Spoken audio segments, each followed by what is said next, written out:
Breaking news చూస్తున్నాం. ఢిల్లీ నుంచి శ్రీనగర్ వెళ్తున్న ఇండిగో ఎయిర్లైన్స్ ప్రయాణికులు చావు భయాన్ని చూశారు. ఢిల్లీ నుంచి టేకాఫ్ అయిన తర్వాత టర్బ్యులెన్స్ తో చిక్కుకుపోయింది విమానం.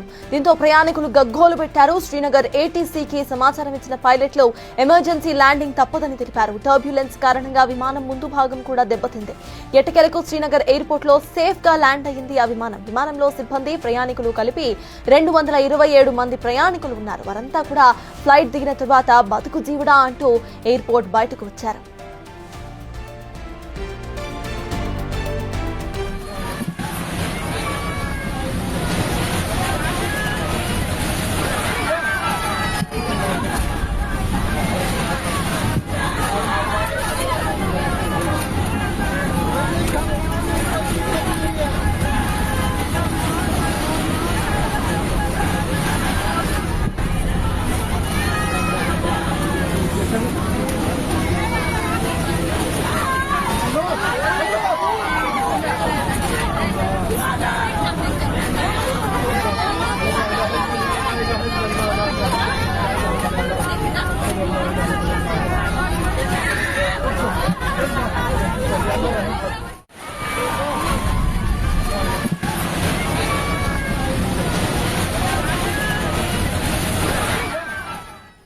చూస్తున్నారు కదా స్క్రీన్ మీద విజువల్స్. ఇది ఇండిగో ఎయిర్లైన్స్ ఎయిర్లైన్స్ లోపల జరిగిన విజువల్స్. ఢిల్లీ నుంచి శ్రీనగర్ వెళ్తున్న ఈ ఇండిగో ఎయిర్లైన్స్ ప్రయాణికులు చావు భయాన్ని చూశారు. ఢిల్లీ నుంచి టేకాఫ్ అయిన తర్వాత టర్బ్యులెన్స్ లో చిక్కుకుపోయింది విమానం. దీంతో ప్రయాణికులు గగ్గోలు పెట్టారు. ఒక్కసారిగా ఏటీసీకు సమాచారం ఇచ్చే ఎమర్జెన్సీ ల్యాండింగ్ తప్పనిసరిగా తెలిపారు.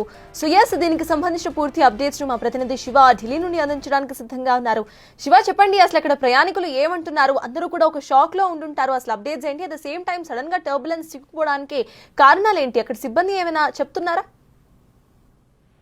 రైట్, ప్రధానంగా చూసుకుంటే ఢిల్లీలో ఒక్కసారిగా వాతావరణం మారడం, ఉరుములు మెరుపులు, వేగంగా గాలి వీస్తున్న నేపథ్యంలో ఇక్కడ భారీగా వర్షం పడుతోంది. దానిలో భాగంగా ఇక్కడ మొత్తం అక్కడ పవర్ కూడా ఇక్కడ కట్ చేశారు. మరోవైపు ఇండిగో విమానానికి సంబంధించి ప్రధానంగా శ్రీనగర్ నుంచి అంటే ఢిల్లీ శ్రీనగర్ ఎయిర్పోర్ట్ లో సేఫ్ గా ఈ విమానం అనేది ల్యాండ్ అయింది. కొంచెం ఆ ప్రయాణం సమయంలో ల్యాండ్ అయిన సమయంలో లోపల ఉన్న ప్రయాణికులందరూ కూడా ఆందోళన వ్యక్తం చేసిన పరిస్థితి కనిపిస్తుంది. విమానంలో దాదాపు 227 మంది ప్రయాణికులు ఉన్నట్లు కూడా మనం చూస్తున్నాం. దాంట్లో